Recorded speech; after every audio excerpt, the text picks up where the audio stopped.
नमस्कार दोस्तों, स्वागत है आप सभी का आपके अपने यूट्यूब चैनल में।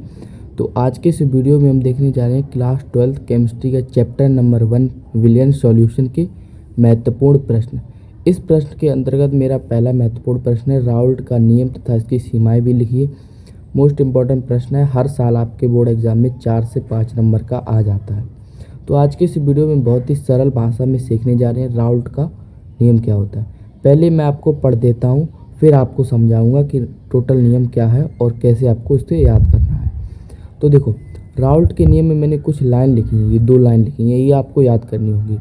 तो ये इसमें क्या लिखा है मैंने कि इस नियम के अनुसार मीन्स राउल्ट के नियम के अनुसार वाष्प दाब में आपेक्षिक अवनमन, जो वाष्प दाब में आपेक्षिक अवनमन होता है वो विलय के मोल प्रवाह के बराबर होता है।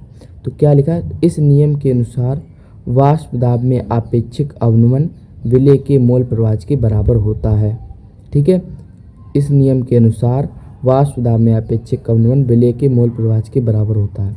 देखिए, अगर आपको समझना है तो देखिए मैं आपको समझा देता हूँ। जैसे अगर किसी बीकर में आपने लिया बीकर, अब बीकर में विलायक होता है, बीकर में विलायक ले लिया आपने, जल ले लिया मानिए। ठीक है, तो यहाँ पे जब किसी आप विलायक में किसी विलायक की जगह जल ले लिया मैंने, जब किसी विलायक में कोई अवाष्पशील विलेय पदार्थ मिलाया जाता है तो दोनों अवाष्पशील होने चाहिए।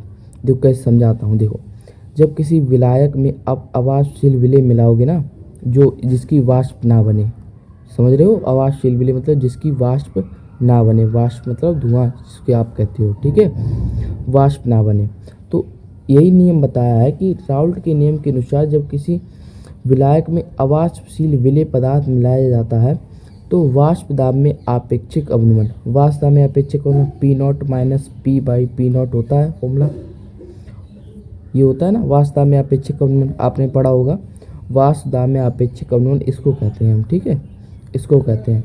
ये आपका विलायक का वाष्प दाब है शुद्ध अवस्था में, जो जल का होता है, मतलब जल इसमें पहले से है, तो शुद्ध अवस्था में जब इसमें कुछ डाला नहीं है विलेय पदार्थ तब का ये वाष्प दाब है, और जब डाल देंगे तब ये टोटल विलयन का कुल वाष्प दाब है। ठीक है, टोटल विलयन का वाष्प दाब कम हो जाएगा, पहले विलायक का वाष्प दाब अधिक होगा, तभी अधिक में से कम को घटाया है। तो आप समझ रहे होंगे कि इस नियम के अनुसार वाष्प दाब में आपेक्षिक अवनमन विलय के मोल प्रवाह के बराबर होता है। ठीक है, क्या लिखेंगे, राउल्ट के नियम के अनुसार वाष्प दाब में आपेक्षिक अवनमन विलय के मोल प्रवाह को एक्स से प्रदर्शित करते हैं, इकाई से एक्स विलय के बराबर होगा। ठीक है, मोल प्रवाह के एक्स विलय के बराबर होता है। तो आपको समझ में आ गया होगा, इस नियम के अनुसार वाष्प दाब में आपेक्षिक अवनमन विलय के मोल प्रवाह के बराबर होता है। ठीक है, इस नियम के अनुसार वाष्प दाब में आपेक्षिक अवनमन विलय के मोल प्रवाह के बराबर होता है। समझ गए, इस नियम के अनुसार वाष्प दाब में आपेक्षिक अवनमन विलय के मोल प्रवाह के बराबर होता है। बहुत ही अच्छी तरीके से मैंने आपको समझा दिया है, आशा आपको समझ में आ गया होगा। तो अब इस नियम के देखते हैं हम सीमाएं क्या होती हैं। तो देखिए, ये यहाँ पे लिख दिया पी नॉट माइनस पी बटे पी नॉट बराबर एक्स विलय या काई विलय भी आप कह सकते हो उसको। एक्स मतलब ये मोल प्रवाह होता है।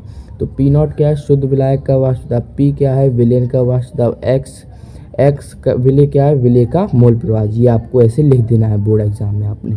ठीक है, इस फॉर्मूले को भी लिख देना है अच्छे से, एकदम डब्बे में लिख के, जैसे मैंने लिख दिया यहाँ पे, और जहाँ करके भी आपको लिखना होगा। तो देखिए, अब इसके देखते हैं सीमाएं। तो सीमाएं देखिए क्या है राउल्ट के नियम की। राउल्ट के नियम किन परिस्थितियों में काम करता है और किन परिस्थितियों में काम नहीं करता है, सीमा का मतलब ये होता है। ठीक है, समझ गए होंगे आप सीमाएं का मतलब क्या होता है। तो देखो, राउल्ट का नियम केवल तनु विलयनों पर ही लागू होता है। अब आप कहोगे तनु विलयन के लिए कैसे लागू होता है, शांत विलयन के लिए क्यों नहीं होता है। तो देखो, राउल्ट के नियम का पूरा फॉर्मूला ये होता है भाई, पी नॉट बराबर एक्स विलय को अगर आप मोल प्रवाह के रूप में लिखेंगे तो कैसे लिखेंगे, N1 बटे N1 प्लस N2, ये होता है मोल प्रवाह। ठीक है, मोल प्रवाह तो जानते होगे आप, मोल प्रवाह का फॉर्मूला, तो ये होता है मोल प्रवाह। तो देखो, अगर आप तनु विलयन लोगे, तनु मतलब जिसमें विलय की मात्रा कम होगी, तो विलय की मात्रा जिसमें कम होगी तो उसमें विलय का मोलों की संख्या भी कम होगी। तो विलय के मोलों की संख्या को नगण्य ले लेते हैं तनु विलयन के लिए, विलय के मोलों की संख्या को नगण्य लेते हैं। नगण्य मतलब 0 के बराबर ले लेते हैं, क्योंकि एक भी मोल नहीं मान के चलते हैं। क्योंकि जब आप मान के चलिए किसी बीकर में 10 लीटर पानी है, 10 लीटर पानी है, अब उसमें आप 4-5 ग्राम कोई पदार्थ मिला रहे हो तो उसकी कोई प्रभाव ही नहीं पड़ता है उस पर ज़्यादातर, ठीक है। वैसे कुछ मैगी दवाइयाँ होती हैं जिससे कुछ भी होगा उसका पड़ जाता है, लेकिन जैसे आप मान चलिए, जैसे हम आपको समझाने के लिए बता रहे हैं, जैसे आप इस 10 लीटर पानी में आप 1 चम्मच नमक डाल देंगे, क्या फ़र्क पड़ेगा? बिल्कुल फ़र्क नहीं पड़ेगा। आप जैसा पानी किसी को पिलाएंगे वो नहीं कहेगा कि इसमें नमक पड़ा है, ठीक है, कह पाएगा? नहीं कहेगा।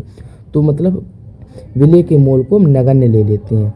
नगण्य लेने से मतलब N1 की जगह N1 बटे ऊपर वाला तो सेम ही रहेगा, क्योंकि ऊपर वाला अगर आप 0 कर दोगे तो वो 0 ही हो जाएगा ना, नीचे वाले को हम 0 लेंगे, ठीक है। N1 0 प्लस N2 मतलब N2 होगा।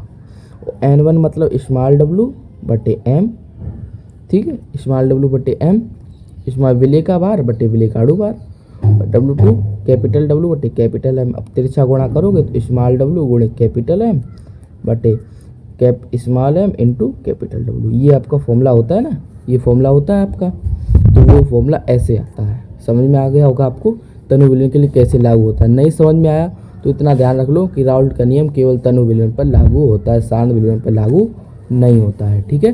अब देखो, राउल्ट का नियम विद्युत अपघट्ट के विलयन पर लागू नहीं होता है। विद्युत अपघट्ट के विलयन मतलब जैसे आप ले लो AgCl, KCl, ये आप जल में डालोगे तो टूट जाएंगे, K प्लस और Cl नेगेटिव में टूट जाएंगे, आसानी से टूट जाएंगे, बिल्कुल टूट जाएंगे।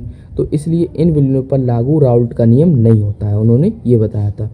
ऐसे पदार्थ लीजिए जो जल में डालने पर अपने आयनों में टूटे ना, ठीक है। ये आपका राउल्ट के नियम की दूसरी सीमा थी, ठीक है। अब देखिए राउल्ट